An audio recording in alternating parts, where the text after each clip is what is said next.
You lie down at the end of the day, completely still in a dark room, yet your mind is sprinting at a dead run. We live in the most physically comfortable era in human history, where basic survival needs are met with a few simple taps. Yet physical security has not prevented a widespread rise in chronic baseline anxiety. When we are finally handed a moment of unstructured time, we rarely use it to rest. The immediate instinct is to reach into our pockets and fill the gap with a screen. We expect a quiet room to feel peaceful. Instead, the exact second we are disconnected from an external feed, a quiet sense of panic begins to creep in. Daily exhaustion persists because the mind remains locked in a cycle of processing external input, regardless of how still the body is. The moment you turn off the screen and the room goes dark, the entire psychological environment shifts. Without an algorithm feeding you images, your brain is forced to stop observing the outside world. It pivots directly inward, toward your own internal dialogue. Almost instantly, there is a spike of discomfort. Your heart rate might elevate slightly. The absence of noise registers as a threat, creating a sudden, intense urge to grab the phone again. Silence feels like a void that needs to be filled.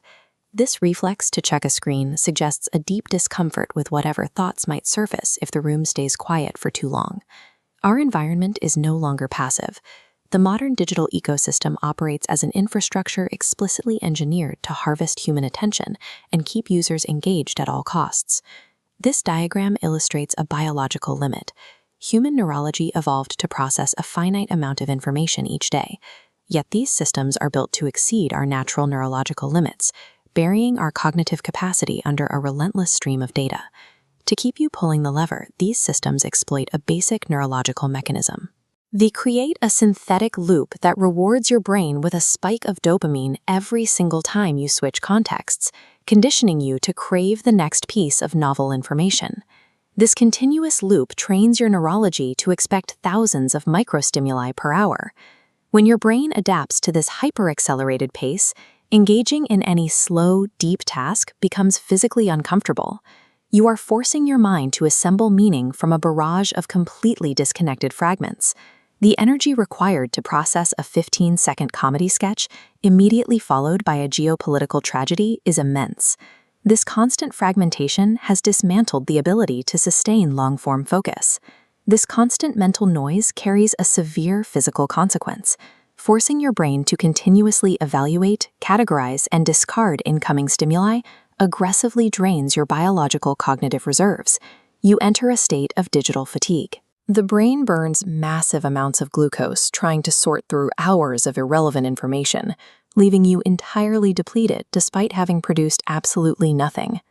When you exhaust your muscles, sleep cures the fatigue. That when you suffer from neurological exhaustion, lying in bed does not help if your mind is still revving at high speed. This is why you can sleep for 8 solid hours and still wake up feeling entirely drained. The baseline level of mental friction never actually lowered, it was merely paused. The chronic fatigue of modern life is the direct physical result of forcing a primal brain to process the entire world simultaneously. The platforms provide the noise, but we choose to turn the volume up, often using overstimulation to block out our own internal state. Constant input serves as an emotional anesthetic. If your attention is completely saturated by a screen, there is zero bandwidth left to process negative internal thoughts. This keeps us from facing existential pressures that surface in quiet moments: modern isolation, unresolved career anxieties, and the friction required to actually grow as an individual. By flooding the brain with external data, we effectively drown out the sound of our own insecurities. The noise acts as a glowing shield against the darkness of our own introspection. We do not consume 8 hours of content a day because we enjoy it. We consume it because the alternative is sitting in a room, completely alone with the reality of who we have become. There is a biological catch to using any anesthetic. You cannot selectively numb only the pain. If you dull your negative emotions, you inadvertently dull the positive ones alongside them. The result is a slow emotional flatlining. Daily life loses its vibrancy, achievements feel hollow, and nothing seems to generate genuine excitement or deep joy anymore. As the emotional spectrum narrows, higher-order cognitive functions begin to break down. The capacity for rigorous critical thinking and deep, focused creative production simply disappears. A mind that is never allowed to rest loses the ability to synthesize complex ideas or form independent opinions. Over time, this constant reaction to external stimuli slowly erodes your distinct individual identity.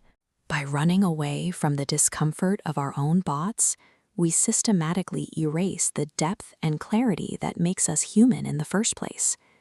You cannot fix this state of overwhelm by adding another productivity framework or time management app to your routine. True mental peace requires actively subtracting the noise. This requires surviving the silence. When you finally put the devices away, you have to sit through the initial turbulent wave of panic and boredom without flinching. You have to let the sediment settle. If you can endure that immediate discomfort, the brain recalibrates.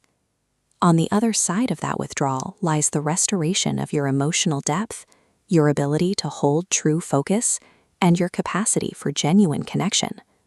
Real clarity is earned. It demands that you stop running and finally turn to confront the quiet void of your own mind. Peace cannot be downloaded or optimized.